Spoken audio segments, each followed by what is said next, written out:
El día que fui a la asamblea ejidal para pelear por la vida de ese burro desnutrido, creí que el terrateniente Álvaro Montenegro solo lo reclamaba por su orgullo podrido.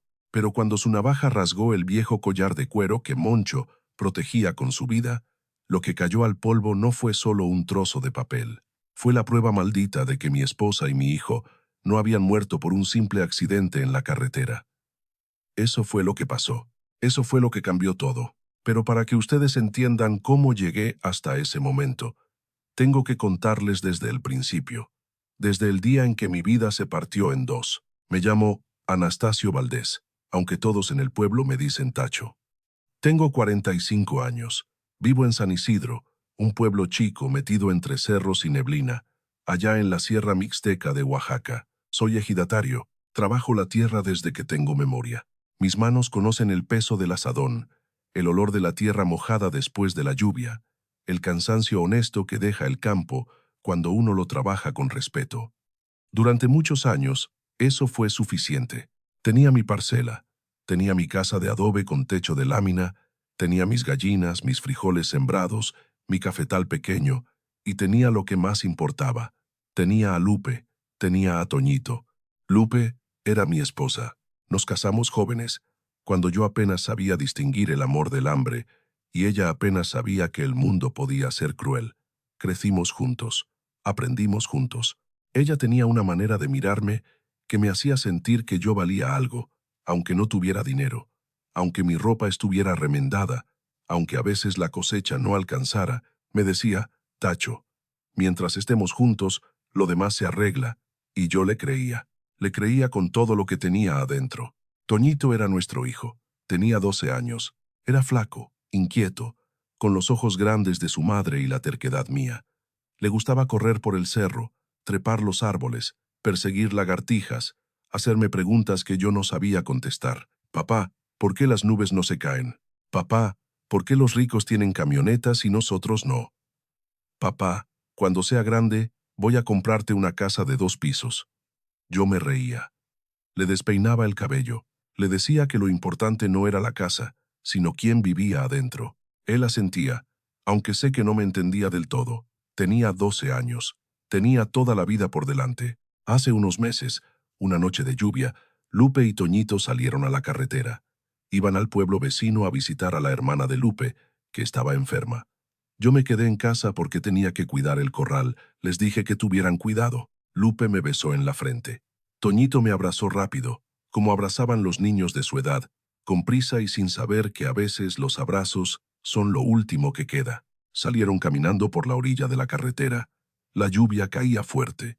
El cielo estaba negro. No volvieron. Me avisaron en la madrugada. Un vecino llegó corriendo empapado con la cara descompuesta.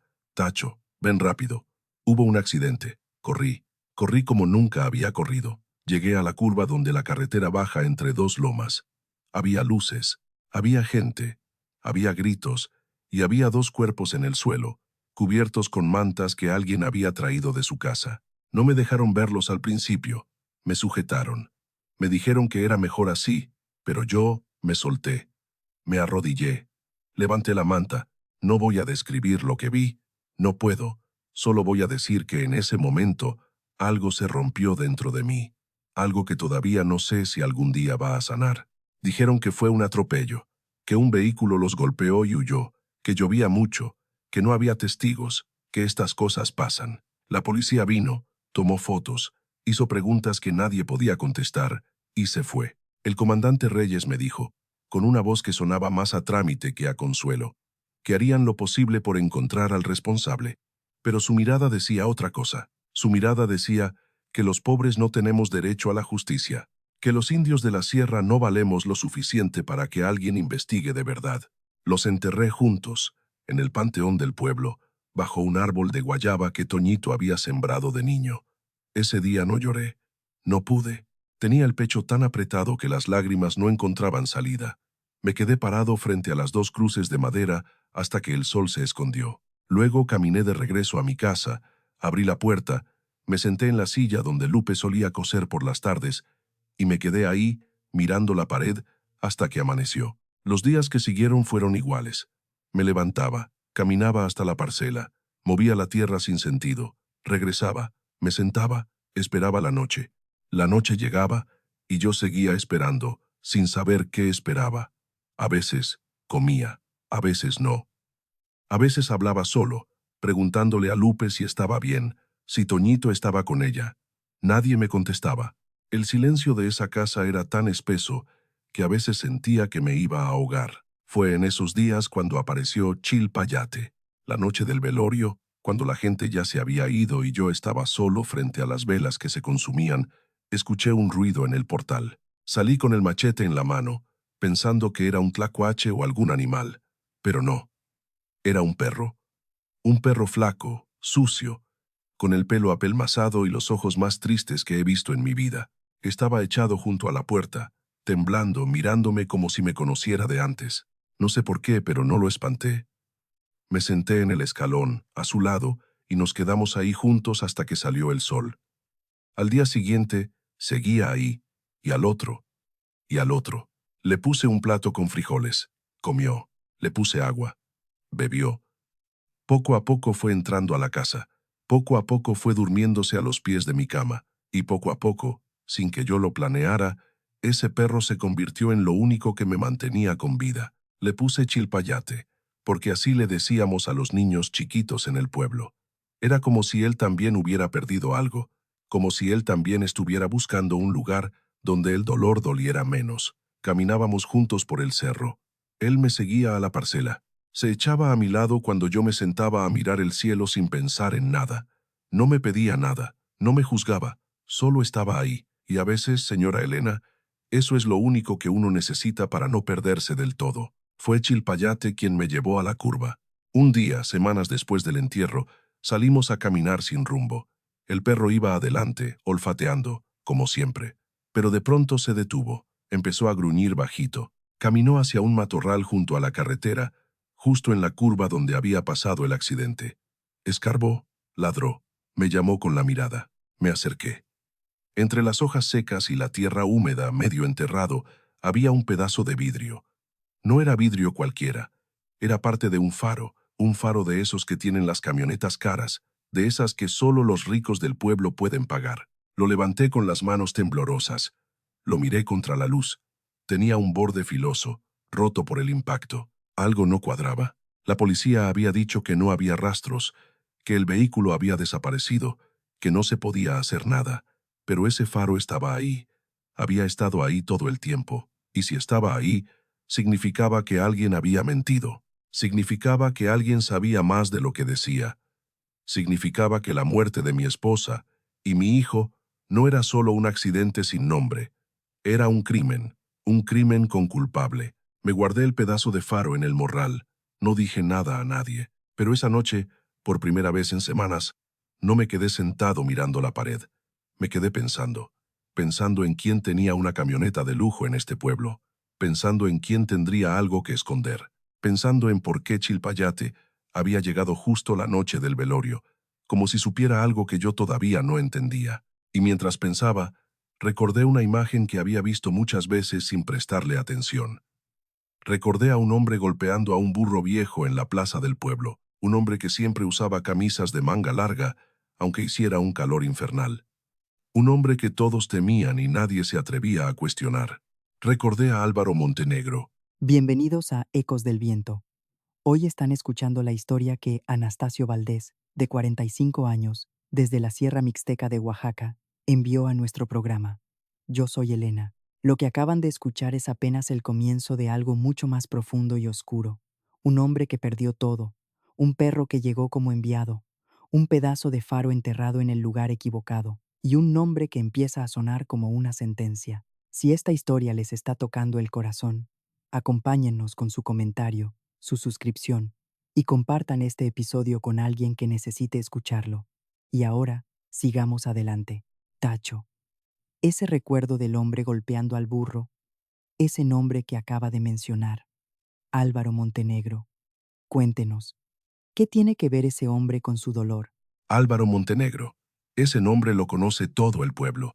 Lo conocen los viejos, lo conocen las mujeres que bajan la mirada cuando él pasa por la plaza. Lo conocen los niños que corren a esconderse, cuando su camioneta negra levanta polvo en el camino. Álvaro Montenegro es el cacique de San Isidro, el dueño de las mejores tierras, el hombre que decide quién trabaja y quién no, el hombre que presta dinero a intereses que destrozan familias, el hombre al que nadie se atreve a contradecir, porque contradecirlo es buscarse problemas, y los problemas con Álvaro no se resuelven con palabras.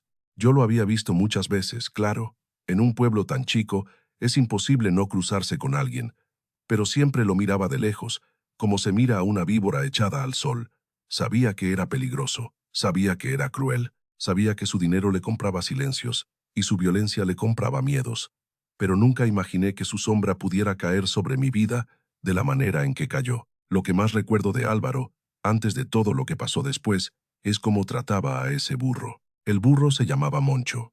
Era un animal viejo, flaco, con el pelaje gris manchado de cicatrices y el lomo hundido por años de carga. Había pertenecido a don Lauro, el padre de Álvaro, un hombre muy distinto a su hijo. Don Lauro era duro, sí, como todos los rancheros de antes, pero tenía un código: pagaba lo justo, no abusaba de los débiles, trataba a sus animales con el respeto que se le debe a quien trabaja sin quejarse. Dicen que don Lauro quería mucho a ese burro, que Moncho lo acompañaba a todas partes, que el viejo le hablaba como si el animal pudiera entenderle, y quizás sí entendía. Los animales entienden más de lo que creemos. Cuando don Lauro murió, hace poco más de un año, todo cambió. Murió de repente, según dijeron. Un paro cardíaco. Una noche se acostó bien y a la mañana siguiente ya no despertó. El funeral fue rápido. Álvaro heredó todo: las tierras, el ganado, la casa grande, el poder. Y también heredó a Moncho. Pero Álvaro no quería al burro. Eso se notaba desde el primer día. Lo que no se entendía era por qué no lo vendía, por qué no lo mandaba al matadero, por qué lo mantenía vivo si lo único que hacía era golpearlo. Yo vi esos golpes muchas veces. Los vi en la plaza, cuando Álvaro arrastraba al burro de una cuerda y le pegaba con una vara gruesa, porque el animal no caminaba lo suficientemente rápido. Los vi en el camino al río, cuando Álvaro lo pateaba en las costillas porque Moncho se había detenido a beber agua. Los vi en el corral de la hacienda, cuando pasaba por ahí y escuchaba los relinchos de dolor que salían de adentro. Todos los veíamos. Nadie decía nada, porque decir algo era meterse con Álvaro, y meterse con Álvaro era meterse con el diablo. Pero había algo más, algo que yo no entendía entonces, y que ahora me parece tan claro como el agua del río. Álvaro no solo golpeaba al burro. Álvaro quería algo del burro. Cada vez que lo vi maltratando a Moncho, noté lo mismo. Álvaro agarraba al animal del cuello, lo jalaba hacia él, intentaba meterle la mano en algo que el burro llevaba puesto. Era un collar de cuero grueso, viejo, de doble costura, que el burro había usado desde los tiempos de don Lauro. Cada vez que Álvaro intentaba tocarlo, Moncho se resistía, pateaba, mordía, se retorcía con una fuerza que parecía imposible para un animal tan maltratado, y Álvaro se enfurecía más, gritaba, golpeaba, maldecía.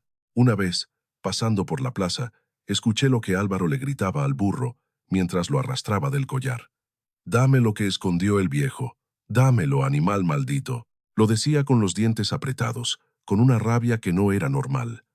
No era la rabia de alguien que odia a un animal, era la rabia de alguien que busca algo, de alguien que sabe que hay algo escondido y no puede encontrarlo. Yo seguí caminando ese día, no me detuve, no pregunté, tenía mis propios problemas, tenía mi propio dolor, tenía a Lupe y a Toñito recién enterrados y el corazón tan pesado que apenas podía cargar con mi propio cuerpo. No tenía espacio para preocuparme por un burro ajeno, o eso creía. Los días siguientes al hallazgo del faro fueron extraños. Yo cargaba ese pedazo de vidrio en el morral a todas partes, como si fuera una reliquia. Lo sacaba por las noches y lo miraba a la luz de la vela. Trataba de recordar, trataba de pensar. La camioneta de Álvaro era negra, grande, de esas que llaman lobo. Tenía faros de cristal brillante, faros que podrían romperse si chocaran contra algo o contra alguien, pero no tenía pruebas. No tenía más que un pedazo de vidrio y una sospecha que me quemaba por dentro. Chilpayate me acompañaba en esas noches de insomnio. Se echaba a mis pies y me miraba con esos ojos que parecían entender todo. A veces gruñía bajito, como si él también estuviera pensando. A veces se levantaba de golpe, olfateaba el aire y volvía a echarse con un suspiro largo. Yo le hablaba. Le decía cosas que no me atrevía a decirle a nadie más. Le preguntaba si él había visto algo esa noche, si él sabía quién había matado a mi familia. El perro me miraba. No contestaba, pero su mirada me decía que sí, que él sabía, que estaba esperando a que yo también lo descubriera. Pasaron semanas. El dolor no se iba, pero empezaba a transformarse. Ya no era solo tristeza, ya no era solo vacío. Ahora había algo más. Había una pregunta que no me dejaba en paz. Había una necesidad de saber. Había una rabia silenciosa que iba creciendo como raíz bajo la tierra. Una tarde salí a la parcela a revisar el cafetal. Hacía calor. El sol pegaba fuerte. Chilpayate iba adelante, como siempre, olfateando el camino. Yo caminaba despacio, con el azadón al hombro, pensando en nada y en todo al mismo tiempo. No vi a la serpiente. Estaba enrollada entre unas piedras, justo donde yo iba a pisar. Era una coralillo, pequeña, brillante, con esos anillos rojos y negros que significan muerte. Cuando la vi ya era tarde. Sentí el piquete en el tobillo, un dolor agudo, rápido, como si me hubieran clavado un clavo al rojo vivo. Grité. Caí. La serpiente se deslizó entre las hojas y desapareció. El veneno empezó a subir casi de inmediato. Sentí el tobillo hincharse. Sentí un mareo que me nubló la vista. Sentí que las piernas se me aflojaban y el corazón me latía demasiado rápido. Traté de levantarme. No pude. Traté de gritar. La voz no me salía. Me quedé tirado en la tierra, mirando el cielo que daba vueltas, sintiendo que la vida se me escapaba por segunda vez en pocos meses. Chilpayate se acercó. Me lamió la cara. Me ladró al oído. Yo quise decirle algo, pero las palabras se me enredaban en la lengua. El perro me miró un instante, como si estuviera tomando una decisión. Luego salió corriendo, desapareció entre los cafetales. Y yo me quedé solo, tirado en mi propia tierra, sintiendo que el veneno me apagaba poco a poco. No sé cuánto tiempo pasó. Pudieron ser minutos, pudo ser una hora. El sol se movía en el cielo y yo lo veía pasar como si estuviera muy lejos, como si ya no perteneciera a este mundo. Pensé en Lupe, pensé en Toñito, pensé que tal vez iba a encontrarme con ellos. Pensé que tal vez eso no era tan malo, pero entonces escuché algo. Primero fueron ladridos, luego un sonido más pesado, como cascos golpeando la tierra, como un animal grande acercándose. Abrí los ojos con esfuerzo, y lo que vi me pareció un sueño. Chilpayate venía corriendo de regreso, y detrás de él, trotando con dificultad, pero con una determinación que jamás olvidaré, venía un burro flaco, gris, cubierto de cicatrices. Un burro que yo conocía, un burro que llevaba un collar de cuero grueso amarrado al cuello. Venía Moncho. Lo que acabamos de escuchar es una imagen que parece sacada de una fábula, pero sabemos que es real. Un perro que busca ayuda, un burro maltratado que responde al llamado, y un hombre tirado en la tierra, al borde de la muerte, sin saber todavía que esos dos animales iban a cambiarle la vida para siempre. Tacho, cuéntenos, ¿cómo lo salvaron? ¿Y qué pasó cuando Álvaro se enteró de que su burro había escapado para rescatar a otro hombre? Lo que pasó después todavía me cuesta creerlo, aunque lo viví en carne propia. Yo estaba tirado en la tierra, con el veneno subiéndome por la pierna, con la vista nublada y el corazón latiendo cada vez más lento. Sentía que me hundía, sentía que el mundo se alejaba, y entonces aparecieron ellos. Chilpayate llegó primero. Se echó a mi lado, ladrando, lamiéndome la cara, como tratando de mantenerme despierto. Luego escuché los cascos. Moncho se acercó despacio, resoplando, con el lomo lleno de sudor y el collar de cuero balanceándose en su cuello. Se detuvo junto a mí. Me miró con esos ojos grandes, cansados, que habían visto demasiado sufrimiento, y entonces hizo algo que no esperaba. Se arrodilló, no como se arrodilla un animal por debilidad. Se arrodilló como quien ofrece ayuda. Bajó el cuerpo hasta quedar a mi altura, con las patas dobladas, con el lomo a mi alcance. Chilpayate ladró más fuerte, como dándome una orden, y yo, sin saber cómo, encontré la fuerza para moverme. Me arrastré. Cada centímetro me costaba un dolor que no puedo describir. La pierna me ardía, la cabeza me daba vueltas. pero me arrastré hasta llegar al burro. Me agarré de su cuello.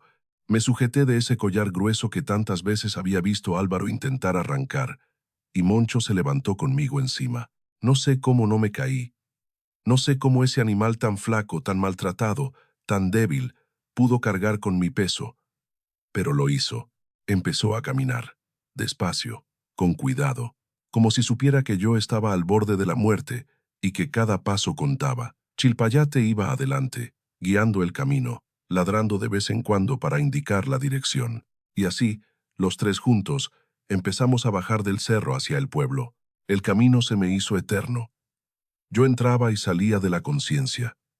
A veces veía el cielo, a veces veía la tierra, a veces no veía nada. Solo sentía el movimiento del burro debajo de mí, el calor de su cuerpo, el olor a sudor y a campo, y sentía algo más. Sentía que esos animales no me iban a soltar. Sentía que estaban peleando por mi vida, como si fuera la de ellos. Llegamos al pueblo cuando el sol ya estaba bajando. La gente nos vio desde lejos. Primero pensaron que era una aparición, un hombre medio muerto montado en un burro flaco, seguido por un perro callejero. Luego empezaron a correr hacia nosotros. Escuché gritos. Escuché mi nombre. Escuché a alguien decir que había que llevarme a la clínica de inmediato. Me bajaron del burro. Me acostaron en una camilla improvisada. Me llevaron cargando mientras el veneno seguía haciendo su trabajo. Recuerdo que antes de perder el conocimiento por completo, volteé la cabeza. Vi a Chilpayate sentado junto a Moncho en la entrada de la clínica. Los dos me miraban. Los dos esperaban, como si supieran que su trabajo todavía no había terminado. Desperté 3 días después. Estaba en una cama de la clínica del pueblo. Me habían puesto suero. Me habían inyectado el antídoto. Me habían salvado la vida, me dijeron, por muy poco. El doctor, un hombre mayor que había visto de todo en la sierra, me dijo que si hubiera llegado media hora más tarde, no estaría contando el cuento. Me dijo que había tenido suerte. Yo no le dije que no había sido suerte. Yo sabía que había sido algo más. Lo primero que pregunté cuando pude hablar fue por los animales. La enfermera me miró raro como si no entendiera. Le expliqué. El perro, el burro, los que me trajeron. Ella sonrió con ternura y me señaló la ventana. Ahí estaban. Chilpayate y Moncho estaban echados juntos en el patio de la clínica, bajo la sombra de un árbol de guamúchil. No se habían movido en 3 días. La gente del pueblo les había llevado agua y comida. Los niños se acercaban a verlos con curiosidad, pero ellos no se iban. Esperaban. Me esperaban a mí. Sentí algo que no había sentido desde la muerte de Lupe y Toñito. Sentí que no estaba completamente solo. Sentí que en medio de todo el dolor, de toda la injusticia, de todo el abandono, había 2 seres en este mundo que se habían jugado la vida por mí. Y en ese momento, acostado en esa cama de clínica con el cuerpo todavía débil, tomé una decisión. Moncho no iba a volver con Álvaro. Ese burro iba a quedarse conmigo. Los días siguientes fueron de recuperación.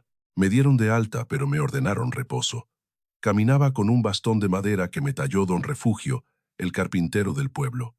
Chilpayate no se separaba de mi lado, y Moncho, con el permiso tácito de todos, se había instalado en el patio de mi casa, como si siempre hubiera vivido ahí. Fue entonces cuando llegó Álvaro. Era la tarde del 4.º día después de mi regreso a casa. Yo estaba sentado en el portal, con el bastón recargado en la pared, viendo cómo Moncho comía un poco de zacate que le había conseguido. Chilpayate dormitaba a mis pies. El sol estaba bajando, y el aire olía a tierra húmeda, a lluvia que se acercaba.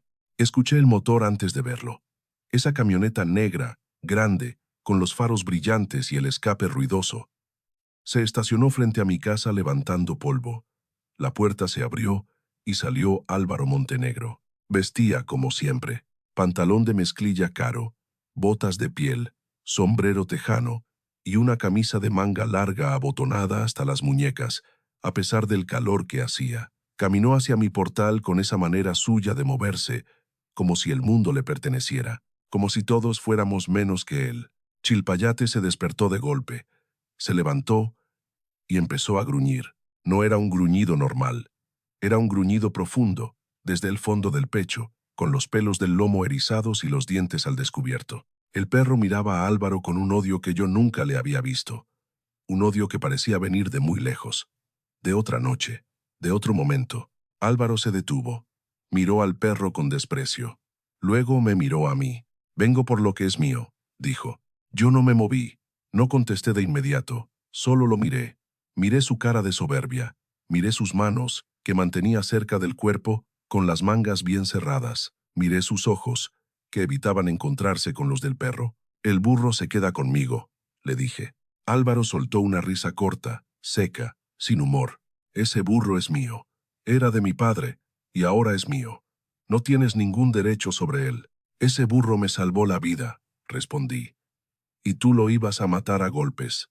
Lo que yo haga con mis animales es asunto mío. Ya no. Hubo un silencio largo. Chilpáyate seguía gruñendo, cada vez más fuerte. Moncho, en el patio, había dejado de comer y miraba la escena con las orejas levantadas, alerta, como si entendiera que algo importante estaba pasando. Álvaro dio un paso hacia adelante. Chilpayate ladró con furia y se abalanzó hacia él, deteniéndose apenas a centímetros de sus piernas. Álvaro retrocedió de golpe. Vi el miedo en sus ojos, un miedo rápido, instintivo, que trató de disfrazar con rabia. «Controla a ese perro mugroso», me ordenó. Yo no lo controlé. Lo dejé gruñir. Lo dejé mostrar los dientes. Y mientras el perro ladraba, noté algo que se me quedó grabado en la memoria. Álvaro se cubría el brazo derecho con la mano izquierda. Lo hacía sin pensar, como un reflejo, como si ese brazo guardara algo que no quería que nadie viera. «Vete de mi casa», le dije. «Esto no se va a quedar así, indio. Ese burro es mío y lo voy a recuperar. Y tú vas a arrepentirte de haberte metido conmigo». Se dio la vuelta. Caminó hacia su camioneta. Antes de subirse volteó una última vez y me miró con un odio que me heló la sangre. «Nadie me roba lo que es mío», dijo. «Nadie». La camioneta arrancó y se alejó levantando polvo. Chilpayate dejó de gruñir, pero siguió temblando de rabia durante varios minutos. Yo me quedé sentado en el portal, con el corazón latiéndome fuerte, pensando en lo que acababa de pasar, pensando en por qué Álvaro tenía tanto miedo de un perro, pensando en por qué se cubría el brazo como si escondiera una herida, pensando en por qué Chilpayate lo odiaba con esa furia que parecía personal, y pensando, sobre todo, en las últimas palabras que Álvaro había dicho. «Nadie me roba lo que es mío». No había dicho el burro, había dicho lo que es mío. Como si Moncho no fuera solo un animal, como si fuera algo más, como si ese burro flaco y maltratado guardara un secreto que Álvaro necesitaba recuperar a cualquier precio. Esa noche no dormí. Me senté junto a Moncho en el corral, acariciándole el cuello, sintiendo bajo mis dedos la textura gruesa de ese collar de cuero viejo. El collar que don Lauro le había puesto, el collar que Álvaro siempre intentaba arrancar, el collar que el burro defendía con una ferocidad que no tenía sentido para un simple pedazo de cuero. «¿Qué escondes, amigo?», le susurré al burro. «¿Qué es lo que el viejo don Lauro te dejó?». Moncho me miró con sus ojos cansados. No contestó. Pero en ese momento, en el silencio de la noche, sentí que la respuesta estaba más cerca de lo que yo imaginaba. Qué momento tan tenso, Tacho. Ahí, en ese portal, frente a frente con el hombre más peligroso del pueblo, usted eligió no ceder. Eligió proteger a un animal que apenas conocía, y sin saberlo, eligió meterse en una guerra que apenas estaba comenzando. Pero lo que más me inquieta es lo que vio en ese instante, el miedo de Álvaro, la furia del perro, el brazo que se escondía. Díganos, ¿qué pasó después? ¿Álvaro cumplió su amenaza o esperó en las sombras para atacar cuando usted menos lo esperara? Los días que siguieron fueron de una calma engañosa. Álvaro no volvió a aparecer en mi casa. No mandó a nadie. No hubo amenazas directas. Pero yo sabía que eso no significaba paz. Significaba que estaba planeando algo. Los hombres como Álvaro no aceptan que un campesino les diga que no. No aceptan que alguien les quite lo que consideran suyo. Y sobre todo, no olvidan. Yo aproveché esos días para recuperar fuerzas. Caminaba con el bastón por la parcela, revisando el cafetal, viendo cómo las plantas seguían creciendo, aunque su dueño estuviera roto por dentro. Chilpayate me acompañaba a todas partes, y Moncho se fue adaptando a su nueva vida conmigo. Le limpié las heridas viejas, le di de comer bien. Le hablaba por las noches, sentado junto a él en el corral, contándole cosas que no le había contado a nadie. Le hablé de Lup, de cómo nos conocimos en una fiesta patronal, cuando ella tenía 17 años y yo 20, de cómo bailamos toda la noche aunque yo no sabía bailar, de cómo me dijo que sí cuando le pedí que se casara conmigo, sin pensarlo 2 veces, como si hubiera estado esperando esa pregunta toda su vida. Le hablé de Toñito, de su risa fácil, de sus preguntas imposibles, de cómo me hacía sentir que el futuro valía la pena. Moncho escuchaba. No sé si entendía las palabras, pero entendía algo. Cuando yo hablaba de ellos, bajaba la cabeza y la recargaba suavemente contra mi hombro, como si supiera que yo necesitaba ese contacto, como si él también conociera el dolor de perder a alguien. Fue en esos días cuando empecé a notar cosas que antes no había visto. El collar de Moncho era distinto a cualquier collar que yo hubiera visto en un animal de carga.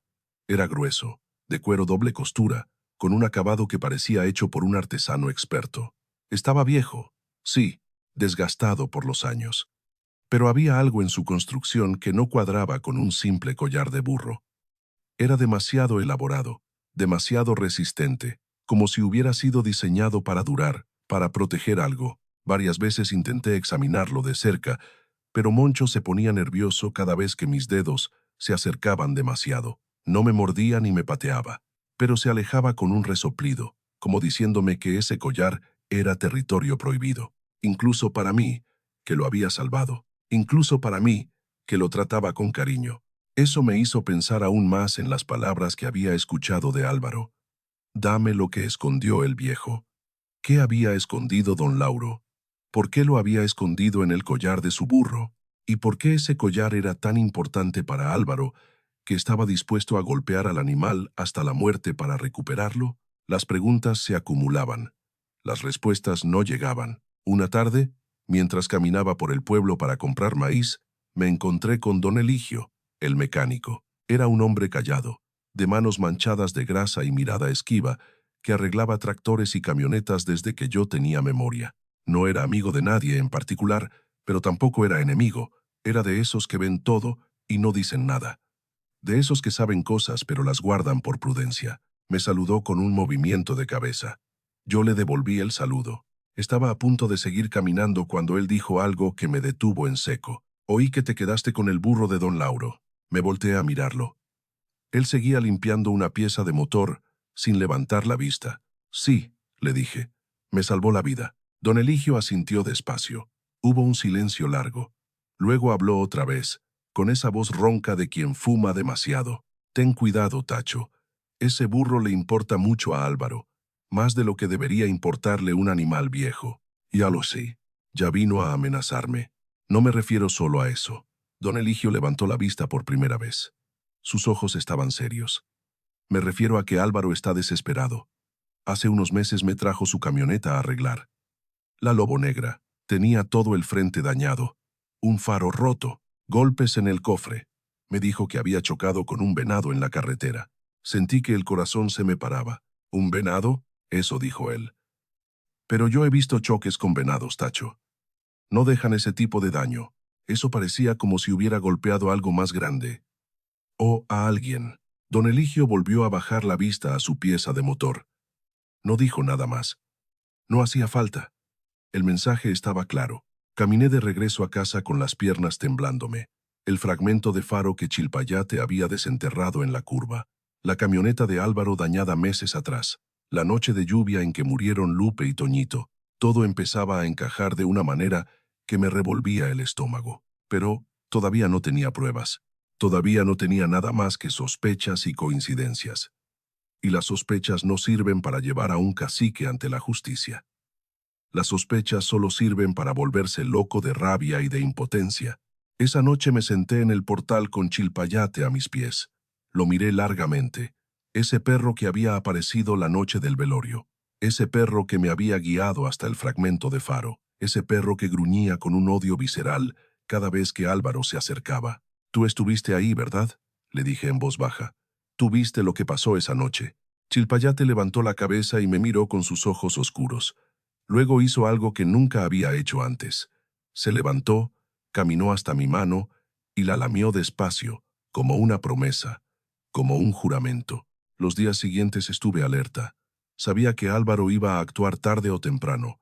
Sabía que no me iba a dejar en paz hasta recuperar al burro o lo que fuera que el burro guardaba.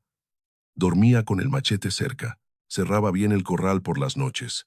Mantenía a Chilpayate siempre atento. Fue casi una semana después del primer encuentro cuando Álvaro volvió a aparecer. Pero esta vez no vino con amenazas. Vino con dinero. Llegó a media mañana, cuando yo estaba alimentando a las gallinas. Su camioneta se estacionó frente a mi casa con el motor encendido. Él bajó solo, sin sus peones, con las manos levantadas en un gesto de paz falsa. «Vengo a hablar como gente civilizada», me dijo. Chilpayate gruñía desde el portal. Moncho, en el corral, había dejado de comer y miraba hacia nosotros con las orejas levantadas. «No tenemos nada de qué hablar», le contesté. «Sí tenemos». Álvaro sacó un fajo de billetes del bolsillo de su camisa. Billetes de 500 pesos. Muchos. Más dinero del que yo había visto junto en mi vida. «Vengo a comprarte el burro». Lo miré sin moverme. «No está en venta». «Todo está en venta, Tacho. Es cuestión de precio». Agitó los billetes. «Aquí hay 50,000 pesos. Es más de lo que ese animal vale. Es más de lo que tú ganas en un año. Tómalo y olvídate del asunto. 50,000 pesos. Con eso podía arreglar el techo de mi casa, comprar semilla para varias temporadas, vivir tranquilo por un tiempo. Era una fortuna para alguien como yo. Pero había algo mal, algo muy mal. «¿Por qué?», le pregunté. «¿Por qué qué? ¿Por qué tanto dinero por un burro viejo y flaco que solo sirve para carga?» Álvaro apretó los labios. Vi la irritación cruzarle la cara antes de que pudiera esconderla. «Es un capricho. Era de mi padre. Quiero recuperarlo por razones sentimentales». «Mentira». «¿Qué dijiste?» «Que es mentira». Di un paso hacia él. «Tú odiabas a ese burro. Lo golpeabas todos los días. Querías matarlo. ¿Y ahora me vienes con que tienes razones sentimentales?» Álvaro se quedó callado un momento. Luego su expresión cambió. La máscara de civilidad se cayó. Lo que quedó debajo era puro desprecio. «Mira, indio, te estoy ofreciendo más dinero del que mereces. Toma los billetes y dame al burro. Es mi última oferta amable. No quiero tu dinero. No quiero nada de ti. Entonces, ¿qué quieres?» Lo miré a los ojos. Pensé en Lupe. Pensé en Toñito. Pensé en el fragmento de faro escondido en mi morral. Pensé en las palabras del mecánico. Pensé en la cicatriz que Álvaro escondía bajo esas mangas largas. «Quiero la verdad», le dije. Álvaro parpadeó. Por un segundo, solo un segundo, vi algo parecido al miedo cruzarle la mirada. Luego se recompuso. «No sé de qué hablas. Yo creo que sí sabes». Hubo un silencio largo. Chilpayate seguía gruñendo. Moncho resoplaba en el corral.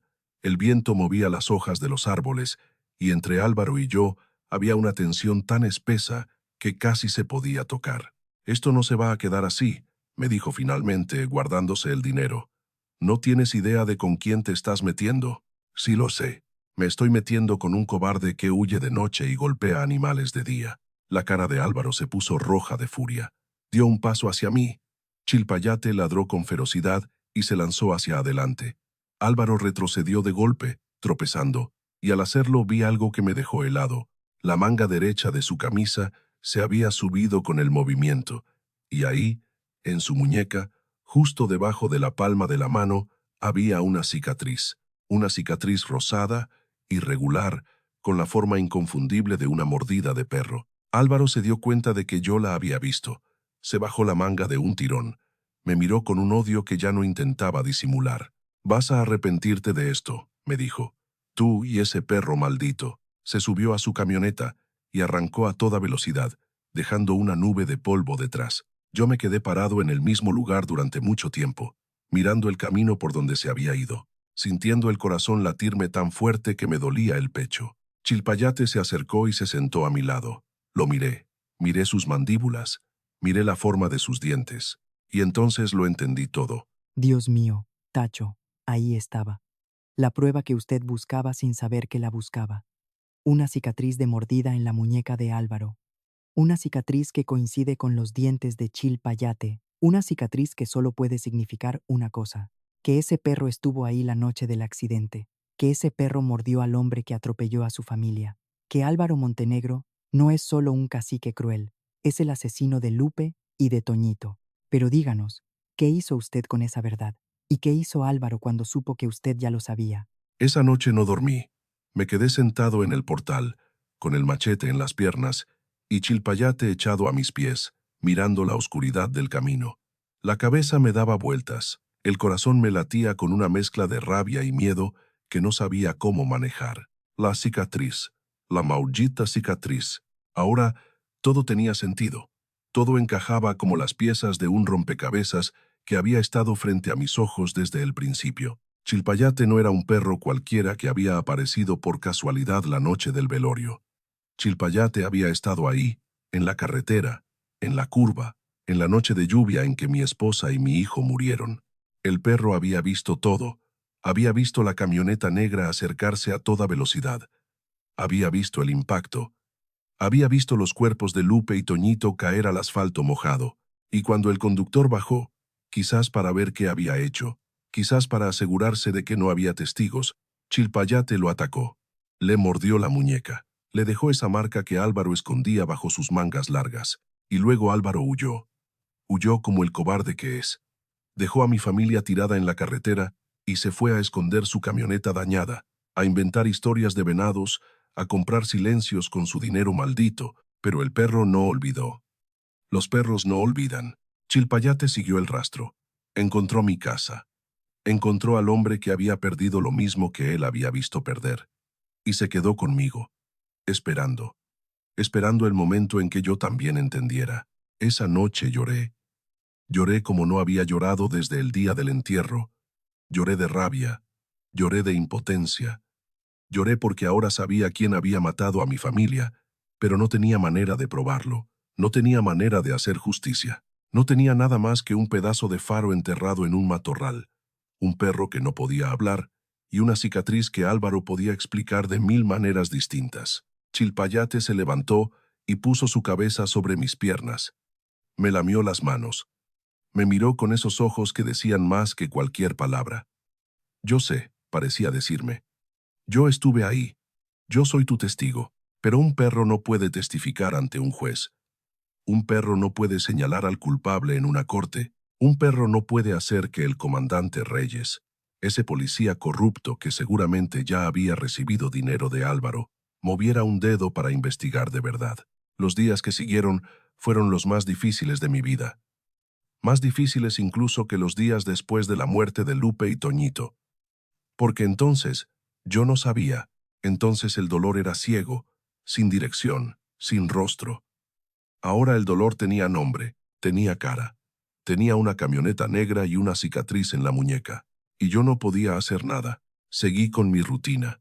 Me levantaba, alimentaba a las gallinas, cuidaba a Moncho, caminaba por la parcela con mi bastón, pero por dentro me estaba consumiendo. La rabia me quemaba las entrañas. Cada vez que cerraba los ojos veía la cara de Álvaro. Cada vez que escuchaba un motor en el camino, me ponía tenso, esperando que apareciera su camioneta negra. Fue en esos días cuando empecé a notar algo más. Algo que me había pasado desapercibido en medio de todo lo demás. Moncho se rascaba el collar. No era un rascado normal, de esos que hacen los animales cuando les pica algo. Era un rascado insistente, repetitivo, siempre en el mismo lugar. Se acercaba al poste del corral y frotaba el cuello contra la madera, una y otra vez, como tratando de aliviar una molestia, o como tratando de mostrarme algo. Una tarde me acerqué a observarlo mientras lo hacía. El collar de cuero se movía con cada frotación, girando ligeramente alrededor de su cuello, y entonces lo vi. En la parte interior del collar, en un lugar que normalmente quedaba oculto contra la piel del animal, había algo distinto, una protuberancia, un bulto pequeño, rectangular, cosido entre las dos capas de cuero. El corazón me dio un vuelco. Me acerqué despacio, tratando de no asustar a Moncho. Extendí la mano hacia el collar. El burro me miró con sus ojos cansados, pero no se apartó. Por primera vez desde que lo tenía conmigo, me dejó tocar ese collar que había defendido con tanta fiereza. Pasé los dedos por el cuero, sentí la costura doble, sentí el grosor del material y sentí, claramente, algo duro y plano escondido entre las capas. Algo que no debería estar ahí, algo que alguien había cosido con cuidado, hace mucho tiempo, para que nadie lo encontrara. ¿Qué escondes aquí, amigo?, le susurré al burro. ¿Qué fue lo que don Lauro te dejó? Moncho resopló suavemente. Me empujó la mano con el hocico, y en ese momento supe que tenía que averiguarlo. Supe que ese collar guardaba la respuesta a preguntas que yo todavía no había formulado. Pero también supe que no era el momento. No todavía. Primero tenía que asegurarme de que Álvaro no nos encontrara desprevenidos. Primero tenía que proteger lo que teníamos. Esa misma tarde fui al pueblo a buscar información. Pregunté con cuidado, sin levantar sospechas, sobre la muerte de don Lauro.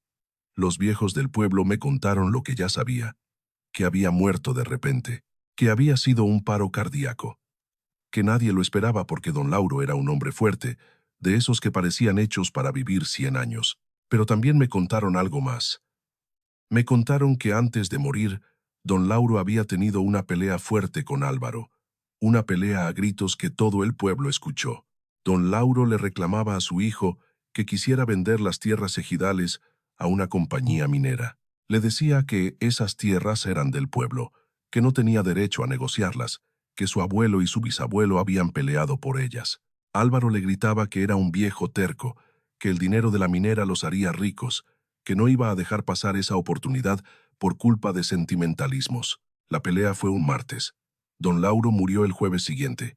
Nadie había pensado que las dos cosas estuvieran conectadas. La gente del pueblo no quería pensar mal, no quería imaginar que un hijo pudiera hacerle daño a su propio padre. Pero yo ya había aprendido que Álvaro Montenegro era capaz de cualquier cosa. Si había atropellado a una mujer y un niño, y había huido sin mirar atrás, ¿qué le impedía hacer algo peor? Regresé a casa con la cabeza llena de pensamientos oscuros. Chilpayate me esperaba en el portal, moviendo la cola. Moncho rebuznó suavemente cuando me vio llegar. Mis dos compañeros, mis dos testigos, los únicos que sabían la verdad en un pueblo lleno de ciegos voluntarios. Esa noche, mientras cenaba un plato de frijoles con tortillas, escuché algo que me heló la sangre. Voces. Afuera, en el camino. Chilpayate se levantó de golpe y empezó a gruñir. Moncho, en el corral, relinchó con miedo. Yo agarré el machete y me asomé por la ventana. Había sombras moviéndose en la oscuridad. 3, 4, tal vez 5 figuras que se acercaban a mi casa desde distintas direcciones. Llevaban algo en las manos, palos, machetes. No podía ver sus caras, pero no necesitaba verlas para saber quién los mandaba. Álvaro había perdido la paciencia. Álvaro había decidido tomar por la fuerza lo que no había podido comprar con dinero. Salí al portal con el machete en alto. Chilpayate se puso a mi lado, gruñendo con los pelos erizados. Las sombras se detuvieron a unos metros de la casa, formando un semicírculo. «Lárguense de aquí», les grité. «Esta es mi propiedad». Una de las sombras se adelantó. Reconocí la voz antes de ver la cara. Era Chucho, uno de los peones de Álvaro. Un hombre grande, bruto, que hacía lo que le ordenaban sin hacer preguntas. «El patrón dice que le entregues al burro», dijo Chucho. «Si lo haces por las buenas, no te pasará nada. Y si no lo hago, ¿qué? ¿Van a matarme? ¿Van a matar a un hombre delante de testigos? Aquí no hay testigos, Tacho. Solo tú, nosotros y la noche». Di un paso hacia adelante. Chilpayate ladró con furia. «Están equivocados. Hay testigos, siempre hay testigos. Y tarde o temprano, la verdad sale a la luz». Chucho se rió. Los otros también. Risas crueles, de hombres acostumbrados a abusar de los débiles. El patrón dijo que eras terco. Dijo que no ibas a entender por las buenas. Levantó su machete y dio un paso hacia mí. Lo que pasó después fue rápido. Chilpayate se lanzó contra Chucho con una velocidad que no esperaba. Le mordió el brazo derecho, justo como había mordido a Álvaro aquella noche en la carretera. Chucho gritó y soltó el machete. Yo aproveché la confusión para golpear a otro de los peones con el mango de mi arma. Moncho, en el corral, empezó a patear la cerca con fuerza, haciendo un ruido infernal que despertó a los vecinos. La pelea duró solo unos minutos, pero pareció una eternidad. Hubo golpes, hubo gritos, hubo sangre. Al final, los peones retrocedieron. Chucho se sujetaba el brazo mordido, maldiciendo. Los otros estaban magullados, sorprendidos de que un campesino viejo y un perro callejero les hubieran dado pelea. «Esto no se acaba aquí», me gritó Chucho mientras se alejaban. El patrón va a saber lo que hiciste, y entonces sí te va a pesar. Se fueron. La noche volvió a quedar en silencio. Yo me dejé caer en el escalón del portal, temblando de agotamiento y de adrenalina. Tenía un corte en el brazo izquierdo y un golpe en la cabeza que me palpitaba, pero estaba vivo. Moncho estaba a salvo, y Chilpayate, jadeando a mi lado, me miraba como preguntándome qué íbamos a hacer ahora. No lo sabía, todavía no lo sabía, pero cuando amaneció y vi la sangre seca en el suelo del corral, supe una cosa con absoluta certeza. Ya no podía quedarme callado. Ya no podía esperar. Tenía que encontrar la manera de exponer a Álvaro ante todo el pueblo. Tenía que descubrir qué escondía ese collar. Y tenía que hacerlo antes de que Álvaro decidiera que la única manera de silenciarme era matarme. Qué noche tan terrible, Tacho. Usted defendió su casa, defendió a sus animales, defendió la verdad que todavía no había salido a la luz. Pero ahora Álvaro sabe que usted no va a ceder. Ahora Álvaro sabe que usted es un enemigo que hay que eliminar. Y eso lo pone a usted en un peligro mucho mayor. Pero antes de saber qué pasó después, necesito preguntarle algo. Usted mencionó que sintió algo escondido en el collar de Moncho. ¿Llegó a descubrir qué era? ¿Y qué tiene que ver con la muerte de don Lauro? La mañana después del ataque, mientras el sol apenas empezaba a calentar la tierra, me senté en el corral junto a Moncho y revisé los daños. Tenía el brazo vendado con un trapo limpio, la cabeza me dolía donde me habían golpeado, pero estaba vivo. Y más importante, tenía una claridad que no había tenido antes. Ya no se trataba solo de proteger al burro, ya no se trataba solo de sobrevivir. Se trataba de justicia, de verdad, de hacer que Álvaro Montenegro pagara por todo lo que había hecho, por Lupe, por Toñito, por don Lauro, por todos los años de abuso y de silencio que este pueblo había soportado. Pero para eso necesitaba pruebas, pruebas reales. Pruebas que ni el dinero de Álvaro ni la corrupción del comandante Reyes pudieran enterrar. Y la única pista que tenía estaba colgada del cuello de Moncho. Me levanté despacio y me acerqué al burro. Él me miró con esos ojos mansos que ya conocía tan bien. Le acaricié el hocico. Le hablé en voz baja, como había aprendido a hacer en las noches de insomnio. Amigo, necesito que confíes en mí. Necesito ver qué escondes en ese collar. No voy a hacerte daño, te lo prometo. Moncho resopló. Bajó la cabeza. Y por primera vez, me dejó examinar el collar con calma. Pasé los dedos por el cuero grueso, sintiendo cada costura, cada pliegue, cada irregularidad. El collar estaba hecho de 2 capas de cuero cosidas juntas, con un trabajo artesanal que hablaba de otro tiempo, de otras manos, de otro cuidado. Y ahí, en la parte interior, donde el cuero tocaba la piel del animal, había una sección más abultada que el resto. Sentí la forma rectangular debajo de mis dedos. Era algo plano, del tamaño de una carta doblada, cosido entre las 2 capas con una costura diferente al resto. Una costura más reciente, una costura hecha por alguien que sabía lo que hacía. Don Lauro, tenía que haber sido don Lauro. Quise abrir el collar ahí mismo, cortar la costura, sacar lo que había dentro, pero algo me detuvo. Un instinto, una prudencia que la vida me había enseñado a golpes. Si abría ese collar y Álvaro se enteraba, vendría por mí con todo. Vendría con sus peones, con la policía corrupta, con abogados y amenazas. Y yo estaría solo, con un pedazo de papel en la mano, sin nadie que me respaldara. No, tenía que hacerlo de otra manera. Tenía que exponer el secreto del collar delante de testigos, delante de todo el pueblo, delante de alguien con autoridad que no estuviera comprado por Álvaro. Pensé en el juez ejidal Margarito. Don Margarito era un hombre viejo, de 70 y tantos años, que había sido autoridad en San Isidro desde antes de que yo naciera. Era el encargado de mediar en los conflictos de tierras, de presidir las asambleas del ejido, de mantener el orden según las costumbres del pueblo. No era juez de verdad, no como los de la ciudad, pero en San Isidro su palabra tenía peso. Y lo más importante, don Margarito era honesto, de los pocos hombres que Álvaro no había podido comprar, de los pocos que todavía creían que la justicia era más importante que el dinero. Esa tarde fui a buscarlo. Don Margarito vivía en una casa de adobe en la orilla del pueblo, con un huerto de nopales y un perro viejo que ladraba a todos los visitantes. Me recibió en su portal, sentado en una silla de madera, con un sombrero de palma que le hacía sombra en la cara. «Tacho Valdés», me dijo cuando me vio llegar. Hace tiempo que no te veía por aquí. ¿Qué te trae? Me senté frente a él. Le conté todo. Le conté sobre la muerte de Lupe y Toñito. Le conté sobre el fragmento de faro que Chilpayate había encontrado. Le conté sobre la camioneta dañada de Álvaro, sobre la cicatriz en su muñeca, sobre el collar de Moncho y lo que yo creía que había escondido dentro. Le conté sobre el ataque de la noche anterior, sobre los peones que habían venido a robarme el burro, sobre las amenazas que Álvaro me había hecho. Don Margarito me escuchó sin interrumpir. Su cara no cambió de expresión, pero vi cómo sus ojos se iban oscureciendo a medida que yo hablaba. Cuando terminé, se quedó en silencio durante un rato largo. Son acusaciones muy graves, Tacho, me dijo finalmente. Álvaro Montenegro es el hombre más poderoso del pueblo.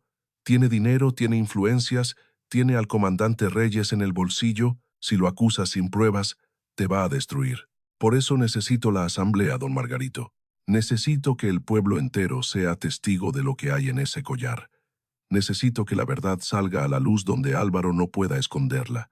El viejo se quitó el sombrero y se rascó la cabeza. Pensó durante otro rato largo. ¿Estás seguro de que hay algo en ese collar? ¿Estás seguro de que vale la pena arriesgar todo por esto? Estoy seguro de que Álvaro mató a mi familia. Estoy seguro de que mató a su propio padre. Y estoy seguro de que ese burro guarda la prueba. Si me equivoco, que Dios me juzgue. Pero no puedo quedarme callado. No puedo dejar que ese hombre siga caminando libre mientras mi esposa y mi hijo están enterrados bajo un árbol de guayaba. Don Margarito me miró a los ojos. Vi respeto en su mirada y vi algo más. Vi la determinación de un hombre que también estaba cansado de los abusos de Álvaro Montenegro. Está bien, Tacho. Voy a convocar la asamblea, pero te advierto una cosa. Una vez que esto empiece, no hay vuelta atrás. Álvaro va a pelear con todo lo que tiene. Y tú vas a tener que estar preparado para lo que venga. Estoy preparado, don Margarito. Llevo meses preparándome sin saberlo. Nos dimos la mano. El viejo me acompañó hasta la puerta de su huerto. Antes de que me fuera, me puso una mano en el hombro. Que Dios te proteja, hijo. Y que la verdad sea más fuerte que el miedo. Caminé de regreso a casa con una mezcla de esperanza y terror. La asamblea se convocaría en 3 días. 3 días para que Álvaro se enterara. 3 días para que intentara detenerme. 3 días que podían ser los últimos de mi vida. Esa noche, mientras cenaba en silencio, Chilpayate se levantó de golpe y empezó a gruñir hacia la ventana. Moncho, en el corral, relinchó con nerviosismo. Agarré el machete y me asomé con cuidado. Había alguien afuera, una sombra parada en el camino, mirando hacia mi casa. No se movía, solo miraba. Salí ao portal con el machete en auto. La sombra dio un paso hacia adelante y la luz de la luna le iluminó la cara. Era el comandante Reyes. Vestía su uniforme de policía, con la pistola en el cinturón y una sonrisa que no me gustó nada. «Buenas noches, Tacho», me dijo con una voz que pretendía ser amable, pero que sonaba a amenaza. «El señor Montenegro me pidió que viniera a hablar contigo. No tengo nada que hablar con usted, ni con él. Eso es lo que tú crees». El comandante dio otro paso hacia adelante. Chilpayate gruñía con furia, pero el policía no le hizo caso. «Mira, Tacho, vengo a hacerte un favor. El señor Montenegro está muy molesto contigo. Dice que le robaste un burro que era de su padre. Dice que lo has difamado por todo el pueblo. Dice que estás inventando historias sobre él. No son historias, son la verdad. La verdad es lo que los jueces deciden que es verdad. Y los jueces de esta zona son amigos del señor Montenegro». El comandante se acercó más, hasta quedar a pocos metros de mí. «Escúchame bien. Tienes 2 opciones. La primera es que me entregues al burro ahora mismo, te olvides de todo este asunto y sigas con tu vida tranquilo. La segunda es que sigas con tu terquedad, y entonces tendré que arrestarte por robo de ganado y por difamación. ¿Qué prefieres?» Lo miré a los ojos. Vi la corrupción. Vi la cobardía. Vi a un hombre que había vendido su alma por un fajo de billetes. «Prefiero la verdad», le dije. «Y la verdad va a salir en la asamblea del ejido». El comandante soltó una risa corta. «Ah, sí. La asamblea. Ya me enteré de eso». Se inclinó hacia mí con una expresión de burla. «¿De verdad crees que una asamblea de campesinos va a poder contra Álvaro Montenegro? ¿De verdad crees que alguien te va a creer? Creo que la verdad tiene más fuerza que el dinero. Y creo que usted, comandante, va a tener que responder por su parte en todo esto. La sonrisa del comandante desapareció. Su cara se endureció. Acabas de cometer un error muy grande, Tacho. Muy grande. Se dio la vuelta y caminó hacia su patrulla, que estaba estacionada más adelante en el camino. Antes de subirse, volteó una última vez. Tienes hasta mañana para reconsiderar. Después de eso, no hay vuelta atrás. La patrulla arrancó y desapareció en la oscuridad. Me quedé parado en el portal, temblando de rabia y de miedo. Chilpayate se acercó y se sentó a mi lado. Moncho resopló desde el corral. Mis dos compañeros, los únicos que no me habían abandonado. Al día siguiente, muy temprano, el comandante Reyes regresó. Pero esta vez no vino solo. Vino con 2 policías más. Y vino con una orden de arresto. Anastasio Valdés, me dijo con voz oficial, quedas detenido por el delito de robo de ganado mayor. Tienes derecho a guardar silencio. Me pusieron las esposas frente a mi propia casa, frente a mis vecinos que empezaban a asomarse por las ventanas, frente a Chilpayate que ladraba con desesperación, frente a Moncho que pateaba la cerca del corral con una furia que nunca le había visto. Mientras me llevaban hacia la patrulla, vi algo que me dio una chispa de esperanza. Don Margarito estaba parado en el camino, con los brazos cruzados, mirando la escena con una expresión de piedra. A su lado había varios hombres del pueblo, hombres que yo conocía, hombres que habían sufrido los abusos de Álvaro igual que yo. La asamblea se hará de todos modos, gritó don Margarito mientras la patrulla arrancaba. Mañana al mediodía en la plaza, todos están convocados. El comandante maldijo entre dientes, pero no podía hacer nada. La asamblea ejidal era un derecho del pueblo. Ni siquiera Álvaro Montenegro podía prohibirla. Me llevaron a la comandancia del pueblo vecino. Me metieron en una celda húmeda, con un catre sucio y un balde en la esquina. Me dejaron ahí solo, sin comida, sin agua, sin explicaciones. Pero no me importó, porque sabía que afuera, en San Isidro, el pueblo estaba despertando. Sabía que don Margarito estaba preparando la asamblea. Sabía que Chilpayate y Moncho estaban a salvo con los vecinos que se habían comprometido a cuidarlos. Y sabía que mañana, pasara lo que pasara, la verdad iba a salir a la luz. Qué momento tan duro, Tacho. Ahí estaba usted, encerrado en una celda por un crimen que no cometió, mientras afuera el pueblo se preparaba para la asamblea más importante de su historia. Pero Álvaro todavía no había jugado todas sus cartas. Álvaro todavía tenía el poder, el dinero y la desesperación de un hombre que sabe que su secreto está a punto de ser descubierto. Díganos, ¿llegó a tiempo para la asamblea? ¿Y qué pasó cuando todo el pueblo se reunió para escuchar la verdad? Pasé la noche en esa celda sin dormir. El catre olía a humedad y a orines viejos. Las paredes estaban manchadas de cosas que no quería imaginar. Por la ventana pequeña, con barrotes oxidados, apenas entraba un poco de luz de luna. Pero yo no pensaba en la incomodidad. Pensaba en la asamblea. Pensaba en Moncho. Pensaba en el collar y en lo que guardaba dentro. Pensaba en Álvaro Montenegro, en su cara de soberbia, en la cicatriz que escondía bajo la manga. Pensaba en Lupe y en Toñito, enterrados bajo el árbol de guayaba, esperando justicia. A la mañana siguiente, muy temprano, escuché ruidos afuera de la celda, voces, pasos, discusiones.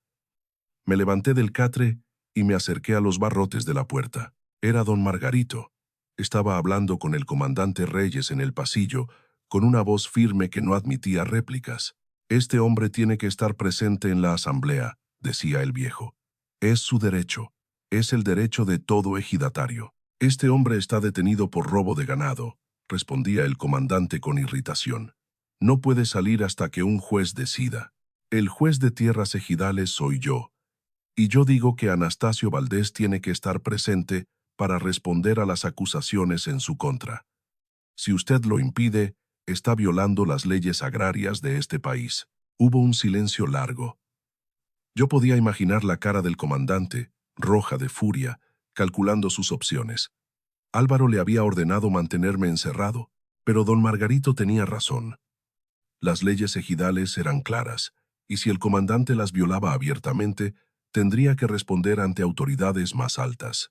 Está bien, dijo finalmente el comandante con voz de derrota, pero va a ir esposado, y mis hombres lo van a vigilar en todo momento. como usted quiera, pero va a estar presente. Me sacaron de la celda con las manos esposadas a la espalda. Me subieron a la patrulla entre dos policías que me miraban como si fuera un criminal peligroso. Don Margarito iba adelante, en su propia camioneta vieja, guiando el camino de regreso a San Isidro. Cuando llegamos al pueblo, no podía creer lo que veía. La plaza estaba llena de gente. No solo los vecinos de San Isidro. Había gente de los pueblos cercanos. Había viejos que casi nunca salían de sus casas. Había mujeres con niños en brazos. Había jóvenes que normalmente pasaban de largo de los asuntos del ejido. Todos estaban ahí, parados bajo el sol del mediodía, esperando. Y en medio de la multitud, vi a Chilpayate y a Moncho. Los vecinos que se habían comprometido a cuidarlos, los habían traído a la asamblea. Chilpayate estaba sentado junto a doña Carmen, una vecina que me había ayudado después de la mordedura de serpiente. Moncho estaba amarrado a un poste cerca de la fuente, con su collar de cuero grueso brillando bajo el sol. Los dos me miraron cuando bajé de la patrulla. Chilpayate ladró de alegría. Moncho rebuznó suavemente, como saludándome. Me llevaron al centro de la plaza, frente a una mesa donde estaban sentados don Margarito y otros dos ancianos del ejido. A un lado, con cara de pocos amigos, estaba Álvaro Montenegro. Vestía su mejor ropa, camisa de manga larga, como siempre, sombrero tejano, botas de piel. A su lado había un hombre de traje que debía ser su abogado, y detrás de él, el comandante Reyes y varios policías. La asamblea había comenzado. Don Margarito se puso de pie y habló con voz fuerte para que todos pudieran escucharlo. Ciudadanos de San Isidro y pueblos vecinos, estamos reunidos aquí para resolver un conflicto de tierras y de propiedad. El señor Álvaro Montenegro acusa al señor Anastasio Valdés de haberle robado un burro que pertenecía a su difunto padre, don Lauro Montenegro. El señor Valdés niega la acusación y tiene algo que decir al respecto. Según las leyes de nuestro ejido, ambas partes tienen derecho a hablar y a presentar pruebas. El pueblo será testigo y la asamblea decidirá. Álvaro se adelantó primero. Habló con esa voz suya de patrón, de hombre acostumbrado a que todos le obedezcan. Este hombre, dijo señalándome, se aprovechó de un momento de confusión para robarme un animal que era de mi familia. Ese burro perteneció a mi padre durante años. Es parte de mi herencia, y este campesino, movido por la envidia y el resentimiento, me lo quitó y ahora se niega a devolverlo. Hizo una pausa dramática. Miró a la multitud con expresión de víctima. Pero eso no es todo. Este hombre también ha estado difundiendo mentiras sobre mí. Dice que yo tuve algo que ver con la muerte de su esposa y su hijo. Dice que yo maté a mi propio padre. Acusaciones absurdas, sin ninguna prueba, inventadas por una mente enferma de dolor. Algunos en la multitud murmuraron. Vi caras confundidas, caras escépticas, caras que no sabían a quién creer. El abogado de Álvaro se levantó y presentó documentos. Títulos de propiedad, registros de ganado, papeles que supuestamente probaban que Moncho era legalmente de Álvaro. Todo muy oficial, todo muy limpio, todo comprado con dinero sucio. Cuando terminaron, don Margarito me miró. Anastasio Valdés, es tu turno de hablar. Los policías me quitaron las esposas para que pudiera moverme. Me froté las muñecas adoloridas. Miré a la multitud. Vi caras conocidas, caras de gente que me había visto crecer, que conocía a Lupe, que había jugado con Toñito cuando era niño. Vi miedo en algunos ojos, pero también vi esperanza. Esperanza de que alguien por fin se atreviera a decir la verdad. Empecé a hablar. Les conté todo. Les conté sobre la noche de lluvia en que mi esposa y mi hijo murieron. Les conté sobre el fragmento de faro que Chilpayate había encontrado en la curva. Les conté sobre la camioneta de Álvaro, dañada misteriosamente en esas mismas fechas, reparada en secreto por don Eligio el mecánico. Les conté sobre el perro que había aparecido la noche del velorio, el mismo perro que gruñía con odio cada vez que Álvaro se acercaba. Les conté sobre la cicatriz de mordida que Álvaro escondía bajo sus mangas largas. Ese perro estuvo ahí esa noche, les dije señalando a Chilpayate. Ese perro vio lo que pasó. Ese perro mordió al hombre que atropelló a mi familia y huyó como un cobarde. Y ese hombre está parado aquí, frente a ustedes, con la prueba de su crimen escondida en su propia piel. La multitud empezó a murmurar más fuerte. Vi a Álvaro ponerse pálido. Vi al comandante Reyes apretar la mandíbula. Vi al abogado susurrarle algo a su cliente, con cara de preocupación. «Eso es mentira», gritó Álvaro.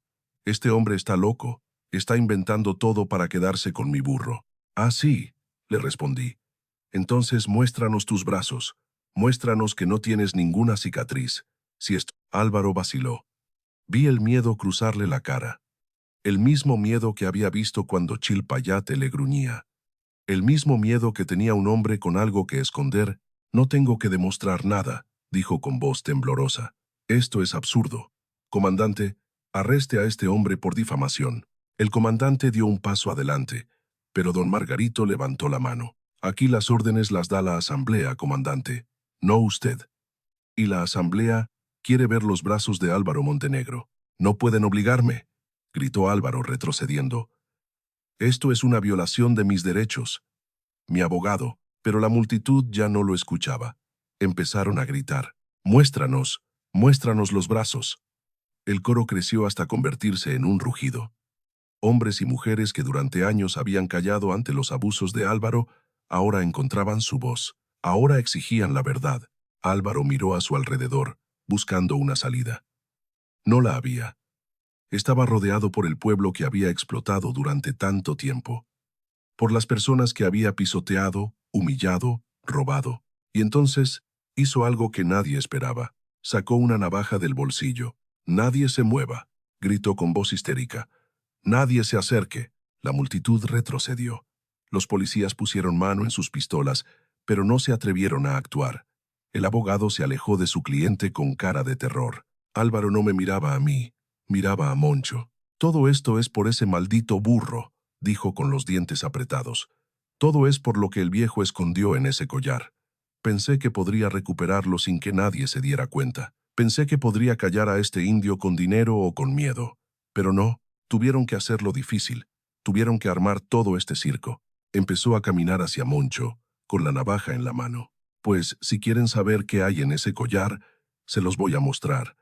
Y después me voy a llevar lo que es mío, y nadie va a poder impedirlo». Se abalanzó hacia el burro con la navaja levantada, apuntando al collar.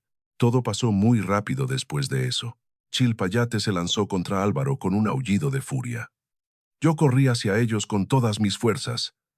La multitud gritó. Los policías se movieron sin saber qué hacer.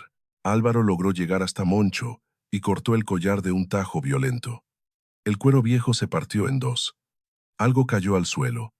Un sobre de plástico transparente, amarillento por el tiempo, con papeles adentro, pero antes de que pudiera recogerlo, Chilpayate le mordió el brazo. El mismo brazo, la misma muñeca.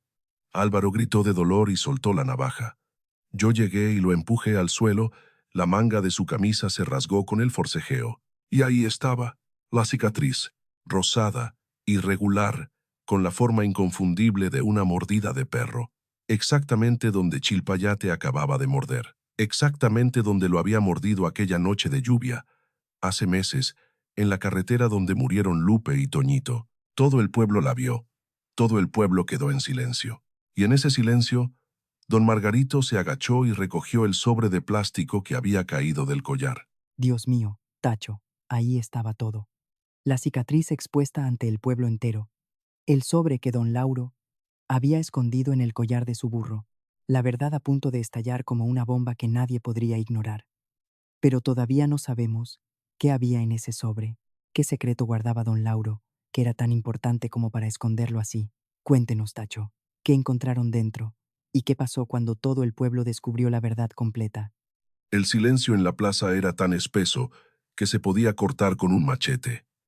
Nadie se movía, nadie respiraba. Todos los ojos estaban fijos en don Margarito, que sostenía el sobre de plástico entre sus manos arrugadas. Álvaro seguía en el suelo, sujetándose el brazo mordido, con la cara descompuesta de miedo y de rabia.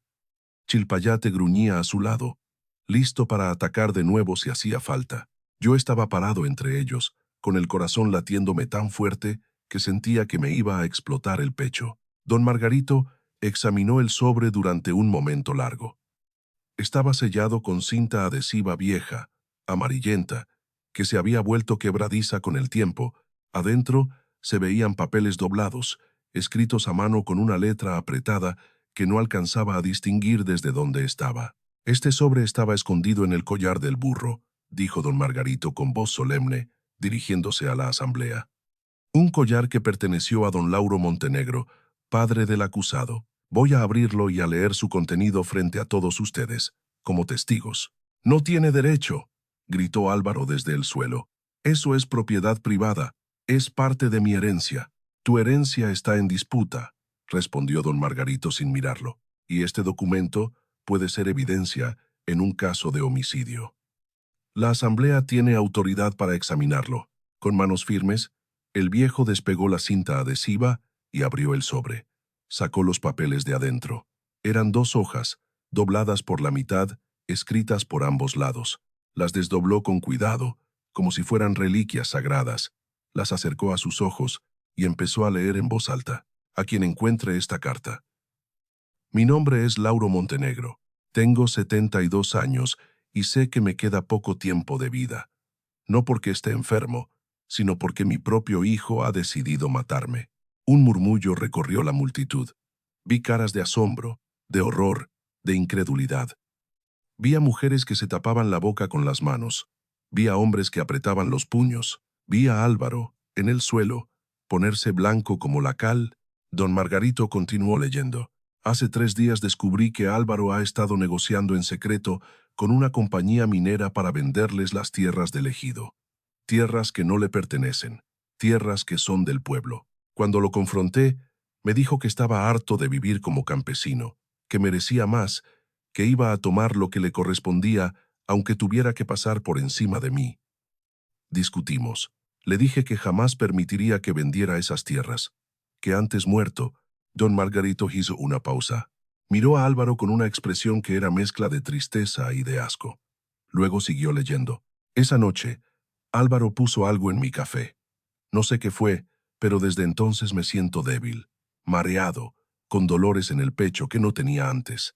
Sé lo que está haciendo. Sé que me está envenenando lentamente para que parezca una muerte natural. No tengo pruebas que mostrar a la policía. El comandante Reyes es amigo de mi hijo y no me creería. Por eso escribo esta carta. Por eso la escondo en el collar de Moncho, mi viejo burro, el único ser en esta casa que todavía me es fiel». Las lágrimas empezaron a correr por las mejillas de algunas personas en la multitud. Yo sentía un nudo en la garganta que no me dejaba tragar. Pensé en don Lauro, solo en su casa, sabiendo que su propio hijo lo estaba matando, sin nadie a quien recurrir. Pensé en Moncho, cargando ese secreto alrededor del cuello durante más de un año, protegido por instinto algo que ni siquiera entendía. Don Margarito pasó a la segunda hoja. «Esta es mi última voluntad. Yo, Lauro Montenegro, en pleno uso de mis facultades mentales, declaro lo siguiente. Desheredo a mi hijo Álvaro Montenegro de todos mis bienes. Las tierras que me corresponden como ejidatario las dono al ejido de San Isidro, para que sean trabajadas en común y beneficien a todo el pueblo. Mi casa, mi ganado y mis ahorros los dejo a disposición de la asamblea, para que decidan cómo usarlos en beneficio de la comunidad. A mi burro Moncho le pido perdón por los años de trabajo duro, y ruego que quien lo encuentre lo trate con la bondad que mi hijo nunca le dio». Don Margarito levantó la vista de los papeles. Su voz temblaba cuando pronunció las últimas palabras. «Firmo esta carta sabiendo que probablemente estaré muerto cuando alguien la lea.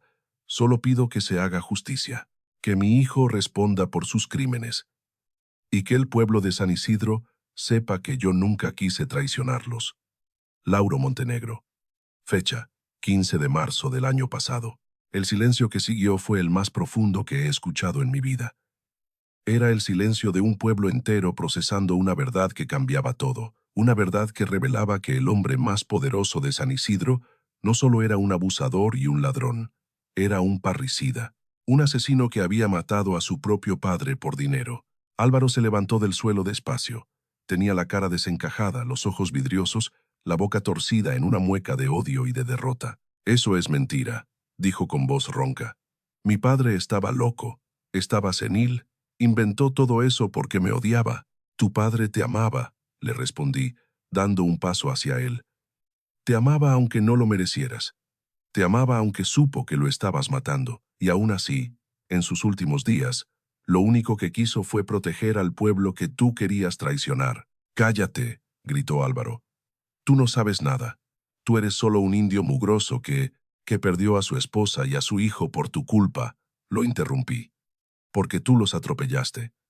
Esa noche, después de envenenar a tu padre, huiste en tu camioneta. Ibas borracho, o asustado, o las dos cosas. Y en la curva de la carretera, donde el camino baja entre las lomas, te los encontraste, a mi Lupe, a mi Toñito, caminando bajo la lluvia. Y los mataste. Los mataste y huiste como el cobarde que eres». Álvaro retrocedió. Miró a su alrededor buscando apoyo. No encontró ninguno. Ni siquiera el comandante Reyes se atrevía a mirarlo. El policía estaba pálido, sudando, consciente de que su complicidad acababa de quedar expuesta ante todo el pueblo. «No pueden probar nada», dijo Álvaro con voz desesperada. «No tienen pruebas del accidente. Solo tienen esa carta delirante de un viejo loco y las acusaciones de un campesino resentido». Don Margarito dio un paso adelante. «Tenemos la carta de tu padre, confesando que lo envenenaste. Tenemos el testimonio del mecánico que reparó tu camioneta después del accidente. Tenemos el fragmento de faro que encontraron en la curva donde murieron Lupe y Toñito. Tenemos la cicatriz de mordida en tu brazo, que coincide con los dientes de ese perro que estuvo presente esa noche», señaló a Chilpayate, que seguía gruñendo a los pies de Álvaro. «Y tenemos algo más importante que todo eso. Tenemos a un pueblo entero que ya no te tiene miedo». La multitud empezó a moverse. Hombres y mujeres que durante años habían agachado la cabeza ante Álvaro, ahora daban pasos hacia adelante, rodeándolo, cercándolo, bloqueando cualquier salida. «Asesino», gritó alguien desde la multitud. «Parricida», gritó otro. «Justicia, queremos justicia». El coro creció hasta convertirse en un rugido. Álvaro giró en todas direcciones, buscando una salida que no existía. Sus ojos se encontraron con los míos. Vi el terror en ellos, el terror de un hombre que finalmente entendía que sus crímenes lo habían alcanzado. «Comandante», gritó hacia Reyes, «haga algo, arreste a esta gente. Están amenazando a un ciudadano». El comandante Reyes no se movió. Miró a Álvaro, luego miró a la multitud, luego miró sus propias manos. Y entonces, despacio, como si cada movimiento le costara un esfuerzo enorme, se quitó la placa del pecho y la dejó caer al suelo. «Ya no», dijo con voz derrotada, «ya no más». Álvaro se quedó solo, completamente solo, rodeado por el pueblo que había explotado durante años, por las personas cuyos padres había robado, cuyas tierras había usurpado, cuyas vidas había destrozado, por mí, que había perdido todo por su culpa. Don Margarito levantó la mano pidiendo silencio. La multitud obedeció. «Álvaro Montenegro», dijo el viejo con voz solemne, «por los crímenes de parricidio, homicidio culposo, fraude y abuso de autoridad, quedas detenido bajo la custodia de la Asamblea Ejidal hasta que las autoridades competentes vengan a llevarte. Que Dios tenga piedad de tu alma, porque este pueblo no la tendrá». Dos hombres del ejido se adelantaron y sujetaron a Álvaro por los brazos. Él no se resistió. Parecía haberse desinflado, como un globo al que le sacan el aire. Lo llevaron hacia el edificio de la Asamblea, donde lo encerrarían hasta que llegara la policía estatal. Yo me quedé parado en medio de la plaza, mirando cómo se lo llevaban. Sentí una mano en el hombro. Era don Margarito. «Se acabó, Tacho», me dijo con voz suave. «Se acabó». Quise responder, pero las palabras no me salían. En cambio, sentí que las piernas me temblaban, que el mundo daba vueltas a mi alrededor, que todo el cansancio, todo el dolor, todo el miedo de los últimos meses me caía encima de golpe. Chilpayate se acercó y apoyó su cabeza contra mi pierna. Moncho, liberado del poste donde estaba amarrado, caminó hacia mí con pasos lentos y se detuvo a mi lado. Mis dos compañeros, mis dos salvadores, los únicos que habían estado conmigo desde el principio, me arrodillé en el polvo de la plaza y los abracé a los dos. Al perro que había sido testigo de mi tragedia, al burro que había cargado con el secreto, que finalmente hizo justicia. Lloré contra sus cuerpos, con lágrimas que llevaba meses guardando, con un dolor que por fin encontraba salida. Alrededor de mí, el pueblo de San Isidro empezaba a despertar de una pesadilla que había durado demasiado tiempo. Qué momento, Tacho, qué momento tan inmenso.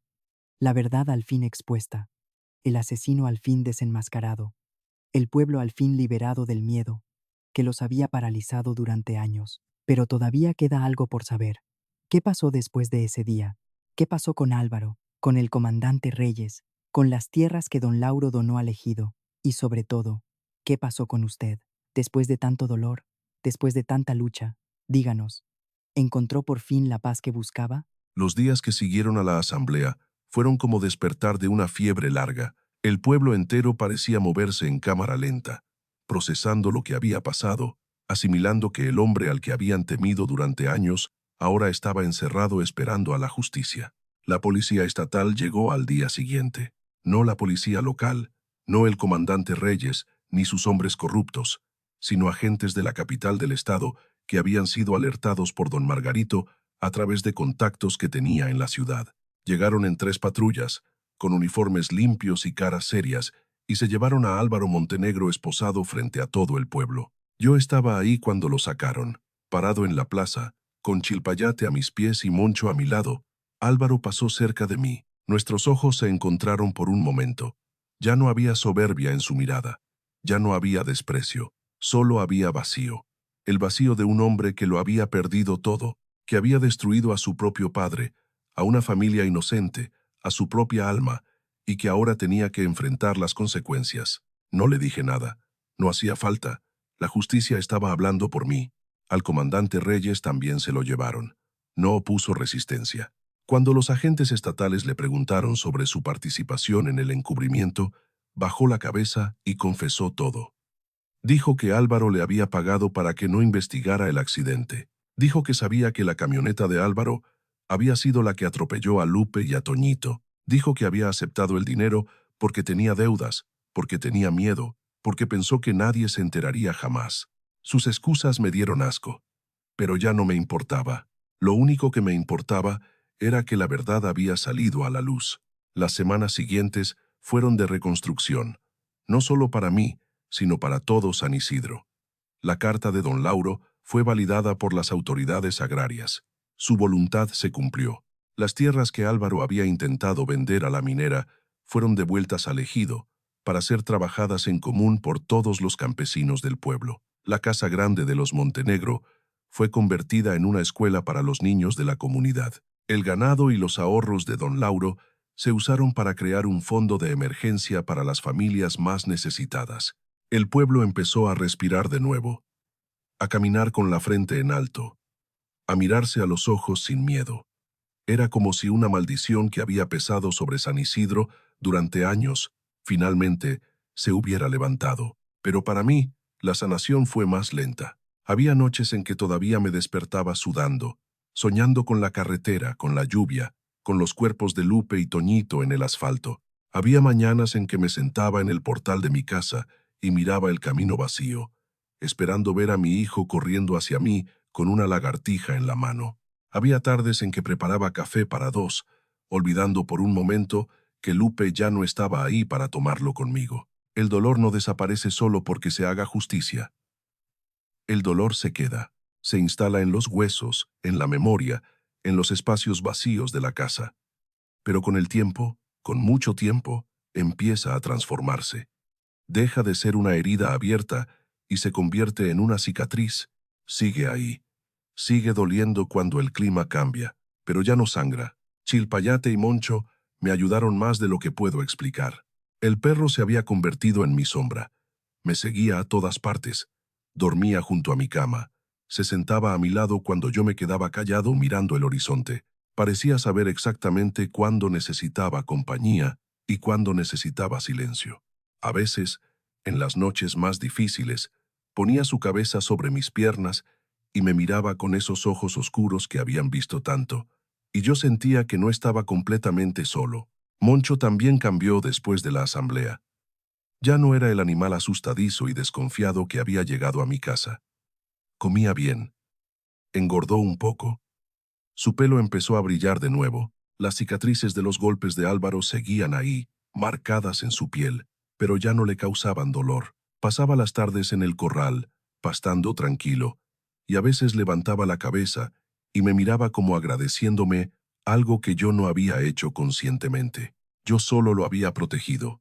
Él me había dado la verdad. Un día, semanas después de la asamblea, fui al panteón a visitar las tumbas de Lupe y Toñito. Era una mañana clara, con ese cielo azul intenso que solo se ve en la sierra. Caminé entre las cruces de madera y las lápidas de piedra hasta llegar al árbol de guayaba donde estaban enterrados. Me senté en el pasto, frente a las dos cruces, y me quedé ahí durante mucho tiempo. Les hablé. Les conté todo lo que había pasado. Les conté sobre Chilpayate y cómo me había guiado hasta la verdad. Les conté sobre Moncho y el secreto que había cargado en su collar. Les conté sobre la asamblea, sobre la carta de don Lauro, sobre la cara de Álvaro, cuando todo el pueblo lo rodeó. Les conté que la justicia se había hecho, que el hombre que los había matado iba a pasar el resto de su vida en prisión, que ya podían descansar. No sé si me escucharon. No sé si los muertos pueden escuchar a los vivos, pero cuando terminé de hablar, una brisa suave movió las hojas del árbol de guayaba y algunas frutas maduras cayeron al suelo junto a mí. Me pareció una respuesta, me pareció un adiós. Recogí una guayaba y la mordí. Estaba dulce, dulce como los besos de Lupe por las mañanas, dulce como la risa de Toñito cuando jugaba en el patio, dulce como la vida que habíamos tenido juntos, aunque fuera corta, aunque terminara de manera tan cruel. Los voy a extrañar siempre, les dije a las cruces. Pero voy a seguir viviendo, voy a seguir adelante, por ustedes, por mí, por todo lo que todavía queda por hacer. Me levanté, me sacudí el polvo de los pantalones y caminé de regreso al pueblo, con el corazón un poco más ligero que cuando había llegado. El juicio de Álvaro Montenegro fue noticia en todo el estado de Oaxaca. Los periódicos hablaban de él como el cacique asesino. Contaban la historia de don Lauro, la carta escondida en el collar del burro, el atropello encubierto, la corrupción del comandante Reyes. Algunos periodistas vinieron a San Isidro a entrevistar a la gente del pueblo. Querían saber cómo había sido vivir bajo el dominio de Álvaro. Querían saber cómo se sentían ahora que era libre. Yo no hablé con los periodistas. No quería fama. No quería que mi cara saliera en los periódicos. Solo quería paz. Solo quería que la justicia siguiera su curso y que Álvaro pagara por lo que había hecho. El juicio duró varios meses. Hubo testigos. Hubo pruebas. Hubo peritos que confirmaron que el fragmento de faro encontrado en la curva coincidía con la camioneta de Álvaro. Hubo médicos forenses que analizaron los restos de don Lauro y encontraron rastros de veneno en sus huesos. Hubo expertos en caligrafía que confirmaron que la carta del collar había sido escrita por la mano de don Lauro. Al final, el juez dictó sentencia. Álvaro Montenegro fue declarado culpable de homicidio calificado en contra de su padre, don Lauro Montenegro. Fue declarado culpable de homicidio culposo en contra de Guadalupe Ramírez de Valdés y de Antonio Valdés Ramírez, mi esposa y mi hijo. Fue declarado culpable de fraude, de abuso de autoridad, de encubrimiento. Lo condenaron a 40 años de prisión. Cuando escuché la sentencia, sentí que algo se cerraba dentro de mí. No era felicidad exactamente, era más bien alivio. El alivio de saber que el hombre que había destruido mi vida iba a pasar el resto de la suya, pagando por sus crímenes. El alivio de saber que Lupe y Toñito no habían muerto en vano, que su muerte había significado algo, que había traído justicia no solo para ellos, sino para todo un pueblo. Esa noche, de regreso en San Isidro, hubo una celebración en la plaza. No era una fiesta ruidosa ni alegre, era más bien una reunión solemne, de gente que se juntaba a agradecer que una pesadilla había terminado. Hubo comida compartida, hubo música suave, hubo abrazos y lágrimas y promesas de que nunca más dejarían que un hombre como Álvaro los dominara. Yo me quedé en una esquina, con Chilpayate echado a mis pies. Don Margarito se acercó y se sentó a mi lado. «Lo lograste, Tacho», me dijo. «No lo logré yo solo. Lo logramos todos. Pero tú fuiste el que no se rindió, el que siguió buscando la verdad cuando todos los demás teníamos miedo». Me quedé callado un momento. Pensé en todo lo que había pasado, en el dolor, en el miedo, en las noches de insomnio, en los momentos en que había querido rendirme. No tuve opción, le dije finalmente.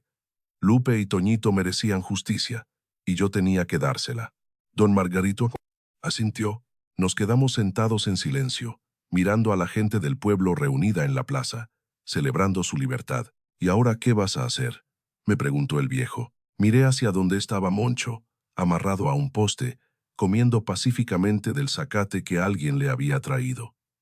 Miré a Chilpayate dormitando a mis pies, miré el cielo estrellado de la sierra, el mismo cielo que Lupe y yo habíamos contemplado tantas noches desde el portal de nuestra casa. Voy a vivir, le dije, voy a seguir trabajando la tierra, voy a cuidar a mis animales, voy a recordar a mi familia cada día y voy a tratar de ser feliz. Creo que es lo que ellos habrían querido. Qué palabras tan hermosas, Tacho. Y qué verdad tan profunda. Después de tanto dolor, después de tanta lucha, usted eligió la vida.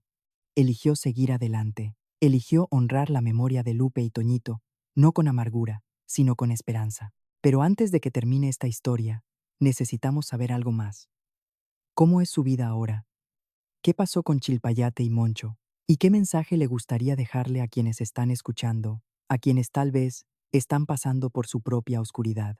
Ha pasado más de un año desde la asamblea, más de un año desde que el collar de Moncho se rompió y la verdad cayó al polvo de la plaza, más de un año desde que vi cómo se llevaban a Álvaro Montenegro esposado, con la mirada vacía de un hombre que lo había perdido todo. Mi vida ahora es distinta, no mejor ni peor, distinta. Sigo viviendo en la misma casa de adobe donde viví con Lupe y con Toñito. A veces todavía me parece escuchar sus voces en las mañanas, cuando el sol entra por la ventana de la cocina. A veces todavía me sorprendo, preparando 3 platos para el desayuno en lugar de uno. Pero ya no me duele como antes. Ahora esos recuerdos me hacen sonreír. Ahora puedo pensar en ellos sin que el pecho se me cierre. La parcela sigue dando sus frutos. El cafetal creció más fuerte este año. Los frijoles se dieron bien. Las gallinas ponen huevos todas las mañanas. La tierra no olvida a quien la trabaja con respeto. Y yo he tratado de trabajarla como Lupe me enseñó, con paciencia, con gratitud, con la certeza de que lo que sembramos hoy lo cosechamos mañana. Chilpayate sigue conmigo. Ya no es el perro flaco y sucio que apareció en mi portal la noche del velorio. Ahora tiene el pelo brillante, los ojos vivos, el cuerpo fuerte de un animal bien cuidado. Duerme adentro de la casa, en una manta vieja que puse junto a mi cama. Me sigue a todas partes, como si tuviera miedo de perderme, o como si supiera que su trabajo todavía no ha terminado, que todavía tiene que cuidarme un poco más. A veces lo miro y me pregunto, ¿qué habrá visto esa noche en la carretera? ¿Qué habrá sentido cuando los faros de la camioneta iluminaron a Lupe y a Toñito caminando bajo la lluvia? ¿Qué lo habrá impulsado a atacar a Álvaro, a morderle la muñeca, a dejarle esa marca que años después sería la prueba de su crimen? No lo sé, nunca lo sabré, pero creo que Dios puso a ese perro en mi camino por una razón. Creo que Chilpayate fue mi ángel guardián, aunque tuviera 4 patas y un hocico lleno de dientes. Moncho también sigue conmigo. Vive en el corral que amplié para él, con sombra fresca y agua limpia, y todo el zacate que puede comer. Ya no carga nada pesado. Ya no trabaja. Solo descansa. Se lo merece. Después de todos los años de golpes y de maltrato, después de cargar con el secreto de don Lauro en su collar, Moncho se ganó el derecho a vivir en paz. A veces voy al corral y me siento junto a él. Le acaricio el cuello, donde antes estaba el collar. Le hablo de cosas sin importancia, del clima, de la cosecha, de los chismes del pueblo. Él me escucha con esas orejas largas que se mueven cuando presto atención y resopla suavemente como si estuviera respondiendo. Somos amigos, Moncho y yo, amigos de los que no necesitan palabras para entenderse. El pueblo de San Isidro también cambió.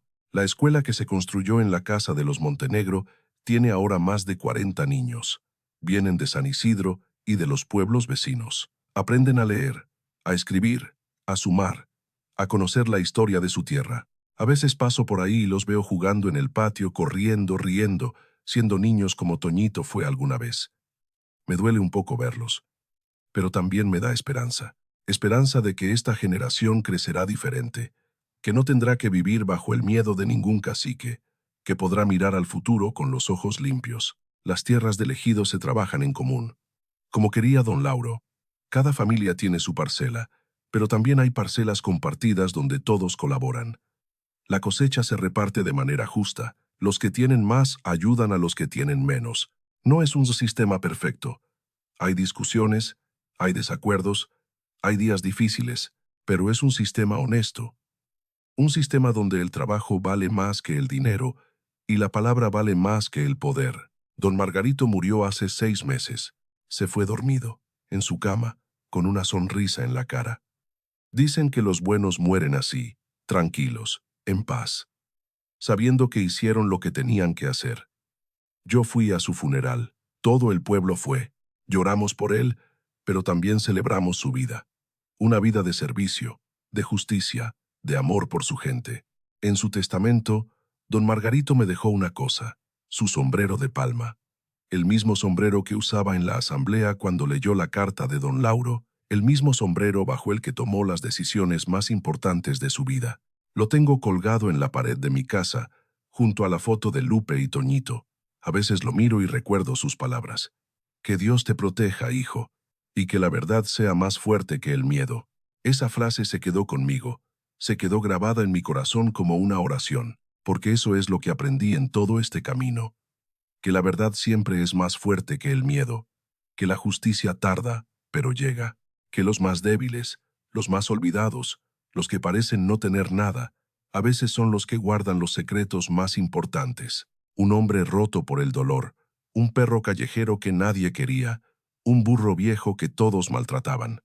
Éramos los 3 seres más insignificantes de San Isidro, y sin embargo, juntos, logramos lo que nadie más se atrevió a hacer. Juntos, derribamos al hombre más poderoso del pueblo. Juntos hicimos justicia. No sé si Dios existe.